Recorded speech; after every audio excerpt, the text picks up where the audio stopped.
What's up, Team No T, and welcome back to UnWrapped. It's your girl, Tasha Pierce, bringing you commentary from that fabulous intersection of pop culture and common sense.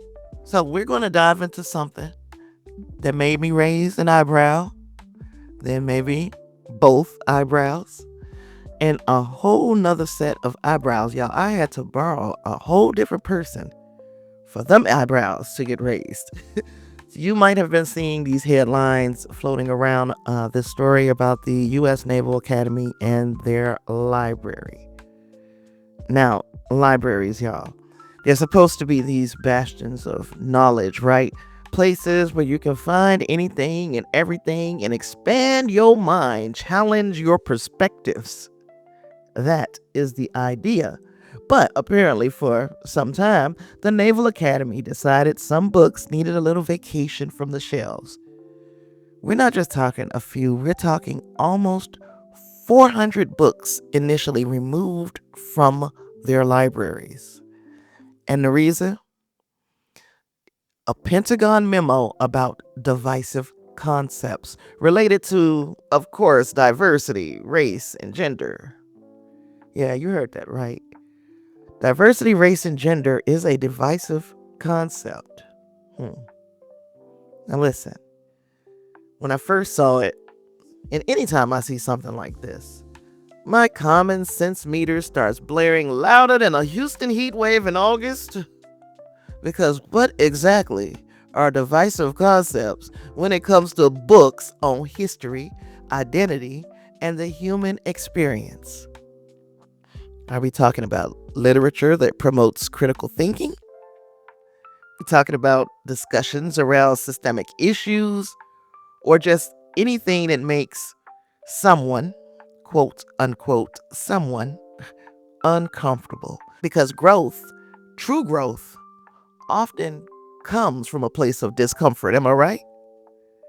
Now, the initial removal of these books, which included titles, horrible titles, ranging from things on the Holocaust to civil rights history to even, get this, Maya Angelou's I Know Why the Caged Bird Sings. That's not just a shelving decision. That is a statement, y'all. And it's a statement that, from my perspective, I'm a 52-year-old woman. I know history and I believe in knowing our history, all of it. That statement felt like a step backwards. It felt like an attempt to sanitize education, to control the narrative for the minds of our future military leaders. And let me tell you, controlling narratives by limiting information, that is not how we build strong, adaptable, or understanding leaders. That is how you build people who are ill-equipped for a complex world, but quite simply built for controlling. Now, the good news, if we can call it that, is that after some new review using those same Pentagon search terms, which, sidebar, who developed these terms? I know it wasn't Hickseth, but it could have been Hickseth, right? Anywho, that's a whole nother conversation for a whole nother day. Almost all of those 381 books have been returned. Almost. About 20 still need to be removed according to a defense official. And that's still something to chew on. Why those 20? What's the criteria? See, this is where I like, when I be talking about tea, this is where the tea stops and we start unwrapping. It's not just about the headline. It's about the ideology behind the action. It's about the philosophy of what kind of education we deem appropriate for our military and, frankly, for society at large. This isn't about drama for drama's sake. This is about what we value. Do we value full, unvarnished looks at our world with all of the complexities, like its triumphs and its ugly ugly truths? Or do we prefer a curated, comfortable version? I believe that we deserve the full picture. Our military leaders who will serve a diverse nation and operate in a diverse global landscape need the full picture. For me, this story is a prime example of doing it for the culture, y'all. Our culture, our shared understanding is built on knowledge, on open dialogue, and on confronting realities, not running from them. When facts are available, I share them. And I usually tell you what I think versus what I know. And today, what I know is that limiting access to diverse voices and perspectives does a huge disservice to everyone. And this is why I do what I do, because we need voices of reason from all backgrounds in this cacophony of noise. We need to be able to talk about these things, the scandals, the ideologies, the philosophies, without losing the fun of critical thinking, learning, and engaging with the world around us as it is, and sometimes as we hope it can be. This is about bringing a grounded, common sense, and yes, sometimes black, brown, indigenous perspective to stories that impact us all. And let me be crystal clear. In case you didn't get it from the first intro to this story, book bans are never a good idea.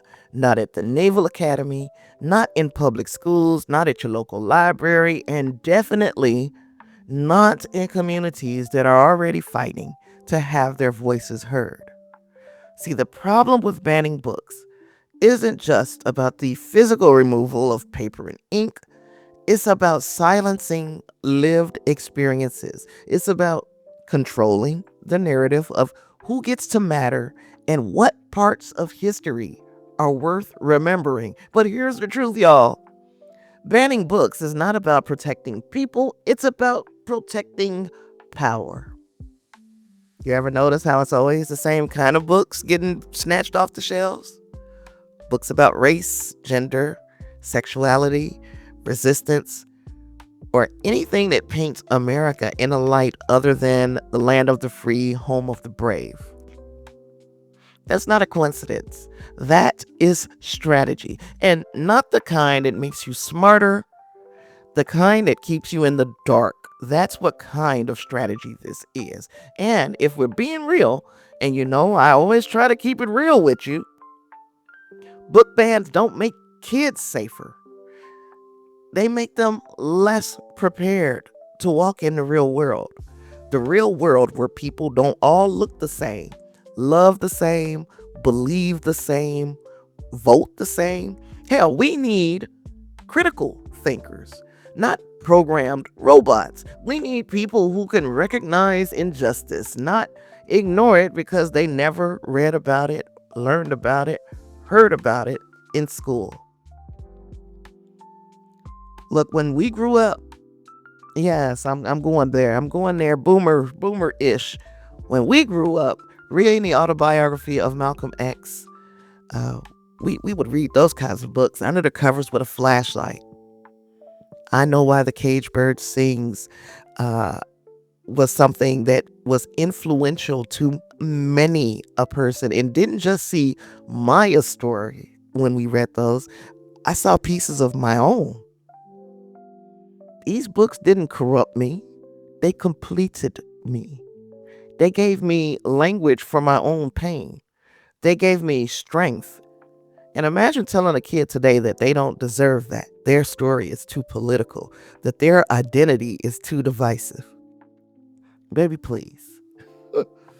Barring books is a very lazy solution to a problem that does not exist.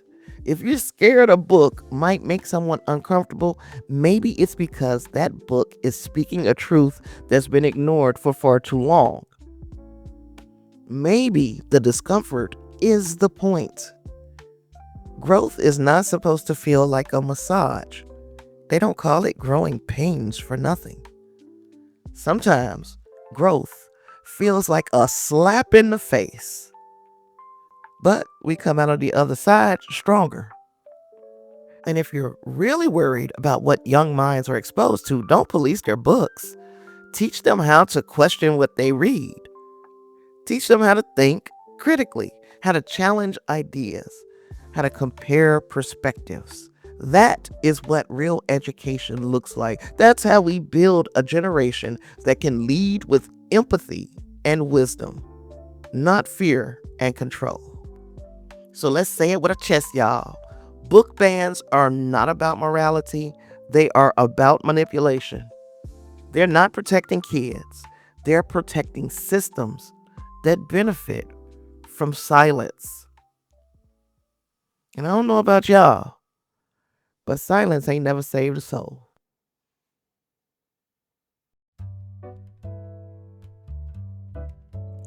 All right, y'all, before we keep it moving, let me take a second to show some love and handle a little bit of business.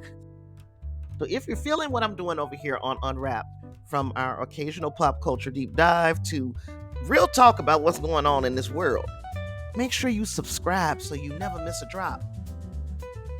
Want to take it a step further? You can support the show by becoming a patron over on patreon.com/Tasha Pierce.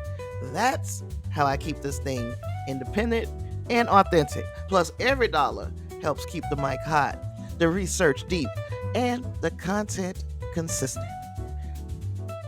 A huge shout out to my current patrons. You already know. I see you. I appreciate you. Thank you for riding with me. And if you want to keep the conversation going or drop a tip, a question, story idea, you can always hit me up at tashaIsUnwrapped@proton.me. Also, come find me on Blue Sky. I'm at Tasha is Unwrapped over there as well. That's where I post updates, thoughts, and random nerdy-ish between episodes. All right, commercial over. Let's get back to it.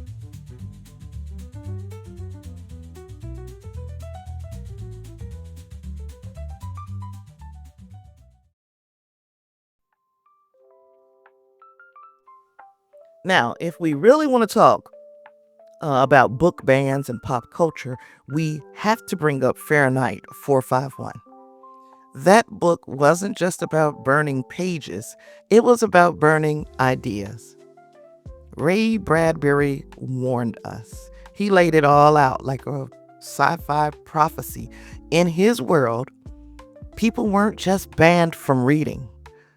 They were numbed, distracted, entertained into oblivion. Does that sound familiar? I mean, let's be real. We live in a world where folks would rather scroll TikTok for 2 hours than read 2 pages of Stamped from the Beginning. And don't get me wrong, I love me some scroll therapy too.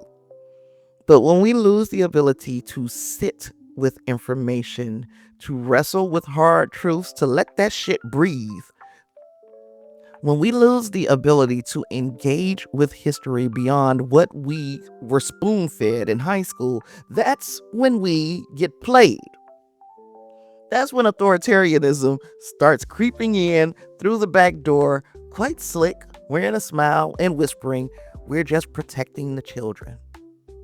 But ask yourself, protecting them from what exactly? The books that you're banning, you're not banning TV series, you're not banning stuff on social media. You want to ban books. Books like The Handmaid's Tale. They weren't written for shock value. Margaret Atwood said everything in that book was inspired by something real, some policy or regime or church doctrine that actually existed. So when that book starts getting pulled from the shelves, especially where we are watching women's rights get stripped away in real time, whew, that's not a coincidence. That's a warning sign flashing in bright red. Danger, Will Robinson, danger. And let's talk about what's happening right now in Texas, where I live, and in places like Florida. Politicians are trying to out-ban each other like it's a fucking contest. Some school boards have banned books about Ruby Bridges, y'all. Ruby Bridges, a child who integrated schools. They're not banning violence, they're banning resilience. And that tells me everything I need to know. They want the version of history where everything got better after Martin Luther King said, "I have a dream," and racism just magically packed up and was like, well, this dude is dreaming, we gotta go. But that is not real. That's not how any of this works. Because if it worked like that, then Martin would still be with us, am I right? So when we allow this censorship to slide, when we shrug it off like, well, at least no, most of the books were put back, we're giving up ground. We're letting the most fearful, least informed, ignorant voices control the narrative. And you know what's wild? The folks leading these bans always scream about freedom, but freedom ain't freedom if it only applies to your comfort zone. If your idea of freedom means suppressing mine, that ain't freedom. That's domination. That's old school Jim Crow energy in a new school wrapper. Y'all, I know this is heavy, and I know sometimes it feels like screaming into the void. But I also know this.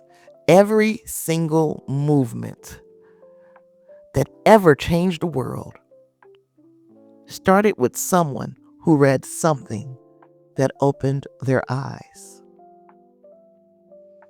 Somebody read the souls of Black folk and started asking questions. Somebody read The Fire Next Time and found their voice. Somebody read Beloved and understood trauma in a whole new way. Somebody read Parable of the Sower and started preparing for a world they could build, not just survive in.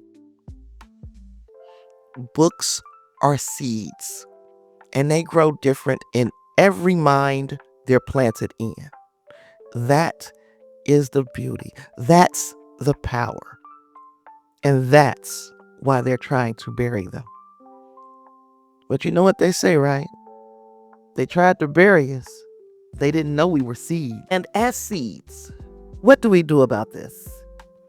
Because you know how we get down over here. We don't just think about it. We be about it. And yeah, it's easy to feel like this is a fight that's just too big for one person. What can one person do against a system that's out here banning Maya freaking Angelou? Well, let me tell you something. The system counts on us feeling helpless. That is part of the plan. That is part of the strategy. But they forgot one thing. We don't just survive. We thrive. We organize. We mobilize. We raise hell in the name of justice. We get in good trouble. So here is some real world good trouble steps that you could take to push back on all of this mess. Number one, you need to know what's happening in your local schools. Yes, book bans usually start very quietly at the school board level. That's where the most damage happens. And a lot of folks don't even know that it's going down. Find out what books are being challenged in your district. Look at your school board's agenda. If you got kids, ask them what books are missing from their curriculum. Then, when it's time for those meetings, we need you to be there. We need you to speak up in person or in writing if you must. And you don't have to be a professional speaker. Hell, I'm not. Just tell your truth. Tell them what those books meant to you. Tell them what it means when you erase authors like Toni Morrison or Angie Thomas or George M. Johnson. You don't need a degree to defend your humanity. I don't have one. You just need a mic or a pen. Then we need you to support banned book projects. Groups like the Banned Books, Banned Books Week Coalition, Pen America, Unite Against Book Bans, those organizations are doing the work. Donate if you can. Signal boost their efforts. Even start a banned book club. Now that is planting a seed. Do that virtually or in person. Turn what they tried to silence into a movement that makes noise. And then read the banned books, share the banned books, make it a personal mission, especially if you're a parent. Read with your children, not for them, read with them. Discuss the hard stuff. Help them build the mental muscle to think critically, not to just repeat what you're telling them or what someone else is telling them. Because the future belongs to the folks who can handle complexity, not just comfort. It's comfortable to re-articulate what somebody else has already told you. Starts getting complex when you start making your own mind up about what you've read or what's been read to you. And of course, in 2025, what would we be if we weren't making noise online? You know, we live in a viral world. So use your platforms if you have one. If you got Instagram, Blue Sky, Facebook, your group chats, whatever. Highlight the bans. Tell somebody who didn't know that these bans were happening. Let them know that they're happening. Share your favorite quotes from banned books. Make a reel. Make a TikTok. Make a TikTok. A meme. Whatever is your flavor. Visibility matters. And when enough of us shine light on this, the roaches run, y'all. The roaches fucking run. And of course, I wouldn't be Tasha if I wasn't going to tell you that the 2026 election is the most important of our lifetimes. And that's if we get a free and fair election. It is the most important of our lifetime. Presidential elections matter. Yes, absolutely. But don't sleep on those local races. Your school board, your city council, your library board. Those folks have real power over what your kids in your community can access. So research, show up, bring friends, make it a whole cookout if you have to. As a matter of fact, I recommend, but do not sit out the next elections. Specifically, 2026, your local and state, and then who we are sending up to Congress. Don't sleep on that election. Look, they're trying to rewrite our history so they can control our future. But the pen is still in our freaking hands. And as long as we've got voices, as long as we've got platforms, and as long as we've got each other, they can't ban that, y'all. They can't ban that. So read loud, share louder, and never, ever, ever let them tell you your story doesn't belong on the shelf. So if you're writing a book, keep writing. Tell your truth, baby. Let your voice be heard. You are important because I said so. And you better know it.